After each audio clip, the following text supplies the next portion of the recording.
7 non-negotiable rules for socializing like a pro. If you're tired of feeling awkward in social situations or getting drained by fake conversations, stick around. These 7 socializing rules will change your life. We've all been there. That awkward silence, the forced smile when you'd rather be home in your PJs, the feeling that you'd rather eat a bowl of kale than make small talk. But guess what? It doesn't have to be this way. Whether you're at a party, a work event, or just hanging with friends, these tips will make sure you're the one everyone wants to talk to. Get ready to level up your social game. Number 1, stop trying to be perfect. Embrace your quirks. Listen, unicorns aren't real and neither is perfection. So why are you trying to be something you're not? Trying to be perfect is so basic, it's like wearing Crocs to a fashion show. Nobody understands, nobody wants that. I remember this one time I totally tripped and fell on my face in front of this huge crowd. Did I die? No. Did the earth explode? Surprisingly, no. Instead of pretending it didn't happen, I owned it. I laughed at myself, dusted off my pants, and guess what? People loved it. They told me how relatable and real I was. Who knew face planting could be my claim to fame? The point is this: let your freak flag fly. If someone judges you for being yourself, laugh it off and move on. It's their loss, not yours. Uniqueness is like sriracha. Not everyone can handle it, and that's okay. You do you. Number 2, don't just listen, absorb, respond, and react like a pro. Have you ever been talking to someone and you can just tell they're not really listening? They're nodding, but their eyes are glazed over like a donut with no sprinkles, empty and sad. Don't be that donut. Active listening is key, my friends. And no, I don't mean just nodding your head like a bobblehead. It's about really tuning in, asking questions, and showing genuine interest. Try the mirror technique. It's like magic, but for conversations. Repeat a key point back to them in your own words. It shows them you're not just hearing them, you're actually getting them. Now, if they're rambling on like a broken record player, that's your cue to take charge. Offer a unique insight or ask a thought-provoking question. If they still don't bite, it's all good. Gracefully shift topics like a boss. Number 3, energy is contagious. Bring the vibe, don't wait for it. Ever walk into a room and feel the energy drain out of you like someone sucked it out with a vacuum cleaner? Yeah, no bueno. But you know what's even worse? Being the one who sucks the energy out of the room. Don't be that energy vampire. Instead, be the one who lights it up. Start with something fun or exciting. Talk about an interesting hobby, ask them about their passion project, or find out what weird and wonderful thing they're obsessed with. Now, if the vibe is just off, don't force it.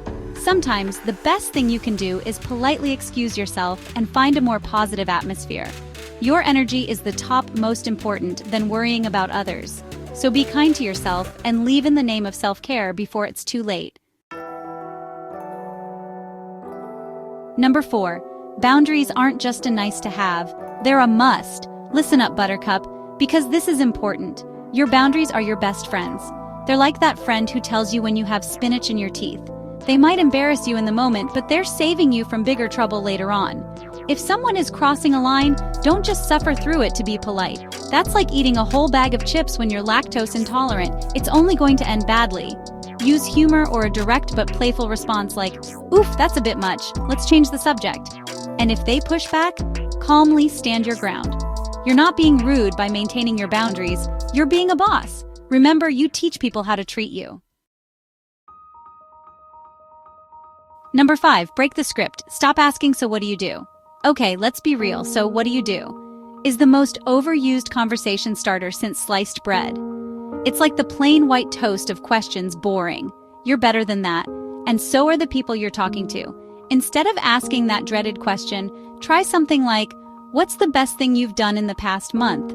Or, "What's the one thing you're obsessed with right now?" These questions are like adding hot sauce to your conversation. They spice things up and get people talking. And if they seem stuck or don't know how to answer, laugh it off and shift to a lighter topic.